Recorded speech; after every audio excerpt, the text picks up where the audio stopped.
Hello friends, আজকে আমি আলোচনা করছি ইন্ট্রোডাকশন টু আর্টিফিশিয়াল ইন্টেলিজেন্স। তো এটা বলার আগে সবথেকে আগে যেটা দরকার সেটা হচ্ছে সিলেবাস অফ আর্টিফিশিয়াল ইন্টেলিজেন্স।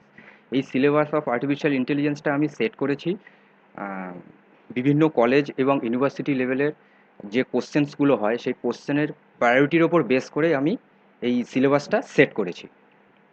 তো প্রথমেই যেটা আছে তার আগে একটু বলে নিই, মানে কিছু স্টুডেন্ট যেটা চায় যে আমি অল্প একটু পড়বো, মানে কম সময় দেবো, কম সময় দিয়ে জাস্ট আমি কলেজ বা ইউনিভার্সিটি লেভেল এক্সামে পাস নাম্বার তুলতে চাই। ঠিক আছে? তো সেটাকেও যেমন মাথায় রেখেছি। আবার কিছু স্টুডেন্ট একটু ভালোভাবে জানতে চায়, কারণ এখন মডার্ন এজে আর্টিফিশিয়াল ইন্টেলিজেন্স ছাড়া আমাদের কোনো চলার উপায় নেই, সেটা আমরা আস্তে আস্তে পড়বো। তো কিছু স্টুডেন্ট চায় যেমন যে খুব ভালোভাবে আমি জিনিসটাকে জানতে চাই, তো সেটাকেও মাথায় রেখে এই সিলেবাসটাকে সেট করা হয়েছে। তো প্রথমে যেটা আসছে approach to AI. Approach to AI মানে প্রথম যে মানে চ্যাপ্টারটা আমি সেট করেছি বা আমি পরের নেক্সট ভিডিওগুলোতে আমি দেবো, যে অ্যাপ্রোচ টু এআই। এই অ্যাপ্রোচ টু এআই এর মধ্যে প্রথমে যেটা আছে মানে এখানে টপিক অনেক আছে, টপিকের মধ্যে মেন যে মডিউল যেটা বলতে পারি আমরা, হিউরিস্টিক সার্চ এবং গেম প্লেয়িং। তো হিউরিস্টিক সার্চের মধ্যে আমরা পড়ব যেমন বিএফএস, ডিএফএস, তারপরে বেস্ট ফার্স্ট সার্চ, যেমন এটাকে আমরা আবার বিএফএসও বলি। এছাড়াও পড়ব এ স্টার অ্যালগোরিদম, তারপরে পড়ব hill climbing,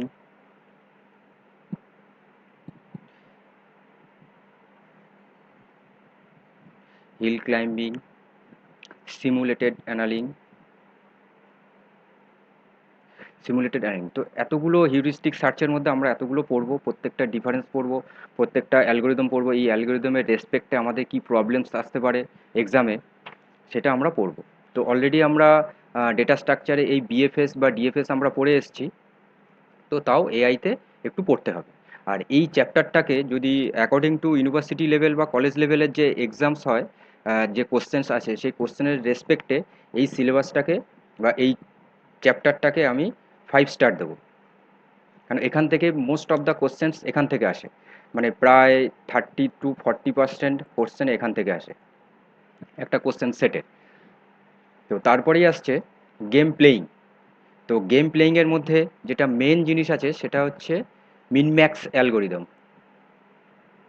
sorry minimax algorithm.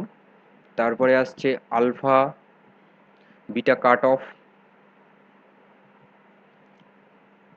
তারপরে আসছে কনস্টেন্টস,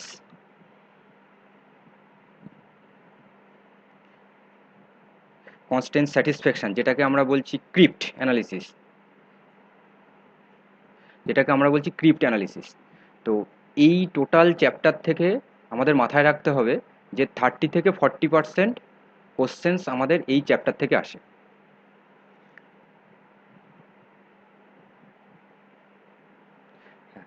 নেক্সট নেক্সট চ্যাপ্টার যেটাকে আমি সেট করেছি সেটা হচ্ছে এজেন্ট সিস্টেম বা মাল্টি এজেন্ট সিস্টেম। যে কোনো কোনো বইতে মাল্টি এজেন্ট সিস্টেম থাকতে পারে, কোনো কোনো বইতে এজেন্ট সিস্টেম থাকতে পারে। তো এই যে চ্যাপ্টারটা, আমি আবারও বলছি, এই চ্যাপ্টারটা কিন্তু আমি আমার মতো করে সেট করেছি যাতে স্টুডেন্টদের সুবিধা হয়, মানে এক্সামে পাস করার জন্য বা ভালোভাবে জানার জন্য। তো এই এজেন্ট সিস্টেমের মধ্যে কি আছে, যে different type of agent system থাকে, তারপরে তার প্রপার্টিজ থাকে। সেই এজেন্টগুলো এক একটা এজেন্টের উপর রেসপেক্ট করে তার কি কি রেজাল্ট আসতে পারে সেইটার উপর আমরা আলোচনা করব বা আমরা পড়াশোনা করব। এরপরে আসছে নলেজ রিপ্রেজেন্টেশনের মধ্যে এটাকে আমি দেবো 3 স্টার, এটাকেও দেবো 3 স্টার। এই 3 স্টারের মধ্যে এই যে নলেজ রিপ্রেজেন্টেশন, এর মধ্যে approaches, different type of approaches আছে, প্রেডিকেট লজিক আছে। যারা এটা এই প্রেডিকেট লজিকটা ম্যাথামেটিক্সেও আছে, এআইতেও আছে। তো এই 3 স্টারের মধ্যে এটাকে আবার 5 স্টার দেবো, কেন প্রেডিকেট লজিকটা খুব আসে। তারপরে আছে রিজনিং, যে বিভিন্ন প্রবলেম আমাদের কিভাবে সলভ করবে বা বিভিন্ন সলভ করার পর যে তার কিভাবে ডিসিশন মেকিং করার জন্য আমাদের রিজনিং আসে। তারপরেই আসছে প্ল্যানিং।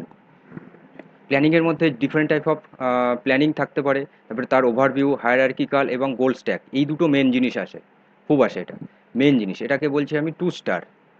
হায়ারার্কিক্যাল এবং গোল স্ট্যাক, এটা আমরা পড়ব। তারপরে আছে এনএলপি। এনএলপি হচ্ছে natural language processing. Natural language processing, এটা মাথায় রাখবে। এর মধ্যে আছে সিনট্যাকটিক এবং সিম্যান্টিক। সিনট্যাকটিক এবং সিম্যান্টিক ডিফারেন্ট, এই দুটো ওয়েতে আমাদের ন্যাচারাল ল্যাঙ্গুয়েজটা প্রসেস হয়। ডিফারেন্ট ডিফারেন্ট যে ল্যাঙ্গুয়েজগুলো আছে সেটাকে ট্রান্সলেট করার জন্য আমাদের সিনট্যাকটিক ওয়েতে করতে পারি অথবা সিম্যান্টিক ওয়েতে করতে পারি। তারপরেই আছে ফাজি ফাজি সেট। তো ফাজি সেটের মধ্যে, এটাকে আমি 1 স্টার দেবো। ফাজি সেটের মধ্যে আমাদের ক্রিপস সেট, ফাজি সেট, তার ডিফারেন্ট অপারেশনের মধ্যে যেমন union operation, intersection operation, addition operation, subtraction, তো ডিফারেন্ট টাইপ অফ অপারেশন আছে, সেটা আমরা ফাজি সেটে পড়বো। আর আমাদের এই বিশেষ করে ম্যাকআউটে, যারা ওয়েস্ট বেঙ্গলের আন্ডারে ম্যাকআউটের ইউনিভার্সিটির আন্ডারে পড়াশুনো করছো, তাদের সিলেবাস অনুযায়ী, তাদের এই আর্টিফিশিয়াল ইন্টেলিজেন্সের যে সিলেবাস আছে ওই ইউনিভার্সিটির আন্ডারে, যে ফাজি সেটটা খুব অল্প আছে, মানে খুবই অল্প। তার মধ্যে থেকে এখান থেকে এই ফাজি সেট এবং ক্রিপ সেট এখান থেকেই বেশি আসে, জাস্ট সামান্য একদম। তারপরেই আছে, মানে এটা আমি আর্টিফিশিয়াল ইন্টেলিজেন্সের টোটাল চ্যাপ্টারটা বলছি। তো ফাজি সেট আছে, এটা artificial neural network and genetic algorithm. Artificial intelligence আন্ডারে আর্টিফিশিয়াল নিউরাল নেটওয়ার্কও আছে, যেমন জেনেটিক অ্যালগোরিদমও আছে। তো এই নাম্বার 6 অ্যান্ড 7, এই তিনটে টপিক নিয়ে, ফাজি সেট বা fuzzy logic, artificial neural network আর জেনেটিক অ্যালগোরিদম, এই তিনটে চ্যাপ্টার নিয়ে একটা সাবজেক্ট তৈরি করেছে আমাদের ম্যাকআউটের সিলেবাসে আছে, সেটা হচ্ছে সফট কম্পিউটিং। তো আমাদের এই ম্যাকআউটের সিলেবাসে অ্যাকর্ডিং টু এআই সিলেবাস, তো আমাদের এই দুটো জিনিস আমাদের সিলেবাসে নেই, কিন্তু এটা এআই এর একটা টপিক বা দুটো টপিক। আর এই ফাজি সেটটার খুব সামান্যতম আছে ক্রিপ সেট এবং সেট অফ অপারেশন বা ফাজি সেট, এগুলো আছে। তো এই হচ্ছে ওভারঅল সিলেবাস। এই ওভারঅল সিলেবাসটা আমি সেট করেছি মানে স্টুডেন্টের দিকে তাকিয়ে, যারা অল্প পড়াশুনো করবে, তারা যেমন ফার্স্ট চ্যাপ্টারটা একটু ভালো করে পড়লে এবং খুবই সোজা আছে, জাস্ট টপিকগুলো ভালো করে পড়লে মানে 30 থেকে 40% হয়ে যাবে। তারপরে এজেন্টের টোটালটাই থিওরি বেসড, এখানে ডিফারেন্ট টাইপ অফ এজেন্ট বা তার শর্ট নোট আসে, সেটা আমি লাস্ট ভিডিও লেকচারে আমি দিয়ে দেবো বা বলে দেবো যে কী কী আসতে পারে। ডিফারেন্ট টাইপ এবং প্রপার্টি আছে। আর এই নলেজ রিপ্রেজেন্টেশনে এখানে কিছু প্রেডিকেট লজিক আছে, এখানে একটু ম্যাথামেটিক্স, হ্যাঁ এটা আছে। তো এই দুটো চ্যাপ্টার পড়লেই মোটামুটি 50% কভার করা যায়, মানে 50% মার্কস ইজিলি পাওয়া যায়। তারপরে এগুলো একটু ভালো করে, যারা যারা ভালো স্টুডেন্ট বা যারা ডিপে জানতে চাও, তারা যদি আরও ভালো করে পড়তে চাও, তাহলে তো আরও ভালো মার্কস হবেই। এরপরেই আসছি আর্টিফিশিয়াল ইন্টেলিজেন্সে, এবারে ইন্ট্রোডাকশান। তো ইন্ট্রোডাকশান দেওয়ার আগে ন্যাচারালি বলে দিই, এই ইন্ট্রোডাকশান বলতে গেলে আমাদের প্রথমে এআই এর ডেফিনেশান বলতে হয়। তো এআই এর ডেফিনেশান আমি ওই রকমভাবে ডেফিনেশান বলতে চাইছি না যেটা সব এআই বইতে আছে। তো তার আগে একটু বলে দিই যে এআই আমরা কি বই পড়ব। তো artificial intelligence Rich and Knight, এই বইটা তোমরা পড়বে। বইটার ল্যাঙ্গুয়েজটা একটু টাফ, কিন্তু বইটা খুব ভালো বই, খুবই ভালো বই। একবারে হয়তো হবে না, একবার দুবার পড়বে, খুব ভালো বই। এছাড়াও অনেক ইন্ডিয়ান অথর আছে, মানে টোটাল এই সিলেবাসেই হয়তো আগে পরে আছে। তো যে কোনো একটা বই পড়তে পারো। তো আমি সাজেস্ট করবো Rich and Knight. Rich and Knight হচ্ছে বেস্ট। তো এবারে আসি ডেফিনেশন অফ এআই। তো ডেফিনেশন অফ এআই, আমি ইন্ট্রোডাকশান যেটা বলার, যে ডেফিনেশান আমি বলতে চাইছি না যেটা সব এআই বইতে আছে বা মেনশান করা আছে, যেটা না বললেই নয়, সেটা একটু বলে দিই। সেটা হচ্ছে আর্টিফিশিয়াল মিনস ম্যান মেড, আর artificial intelligence means man made thinking power. Man made thinking power, মানে এটা যদি আমি একদম শর্টে ইজিতে একটা ডেফিনেশন বলতে চাই, তাহলে we create a intelligent machine which can behave like a human being or human think and able to make decision. মানে এইরকম ওয়েতে আমি আর্টিফিশিয়াল ইন্টেলিজেন্সের একটা ডেফিনেশন বলতে পারি। তো আমি এখানে কিছু এক্সাম্পলস দিচ্ছি।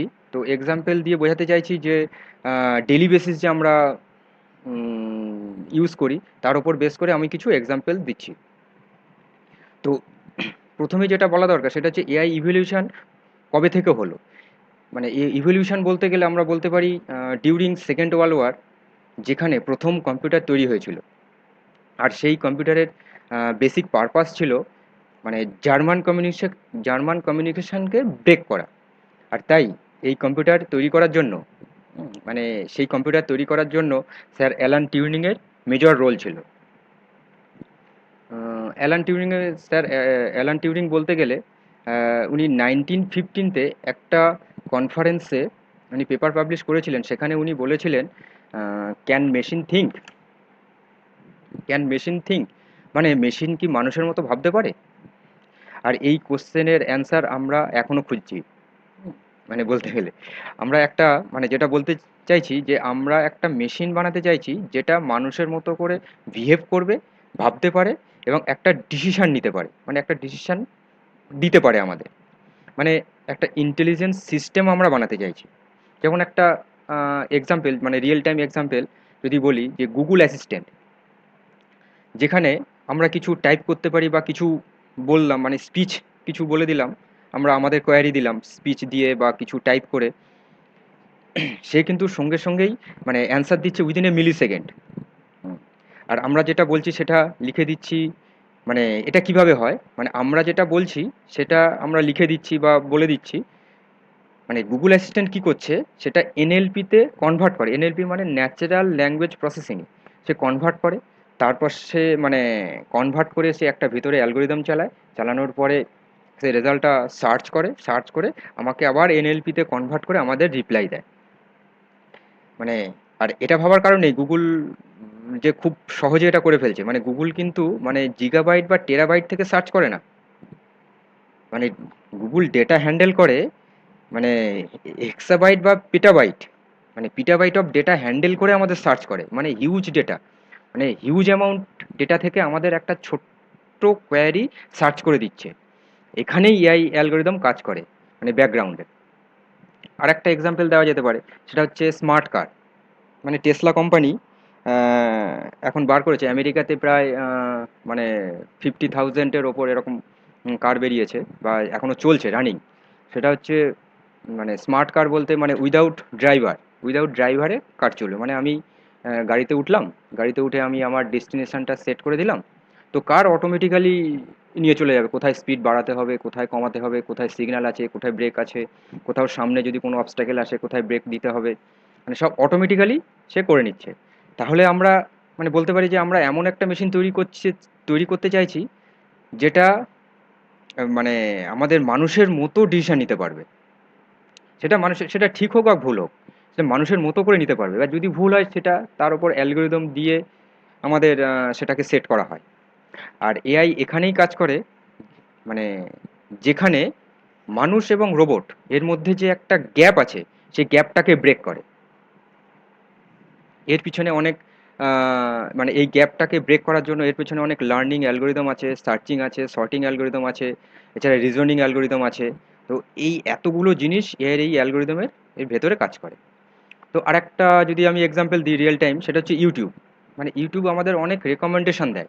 মানে ইউটিউবে ধরো আমি যদি এখন সার্চ করি যে স্যাড সং, আমি এখন সার্চ করলাম আর একটু কিছুক্ষণ পর আবার সার্চ করলাম, তো আবার যদি 5 ঘন্টা পর যদি আমি আবার সার্চ করি, সে কিন্তু একটা রেকমেন্ডেশন দেবে যে স্যাড সঙের একটা লিস্ট অফ চ্যানেলস আমাদের শো করে।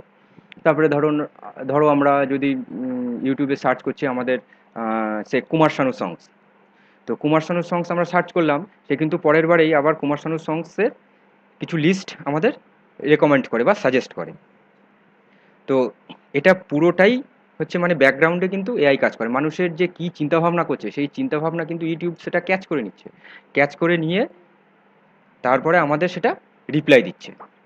তো এখন বলতে পারি যে পুরো মানে এই আজকের দিনে দাঁড়িয়ে পুরো অ্যাডভার্টাইজমেন্ট সিস্টেম বা সোশ্যাল মিডিয়া যত বড় বড় কোম্পানি আছে সবাই ব্যাকগ্রাউন্ডে এআই অ্যালগোরিদম ফলো করে।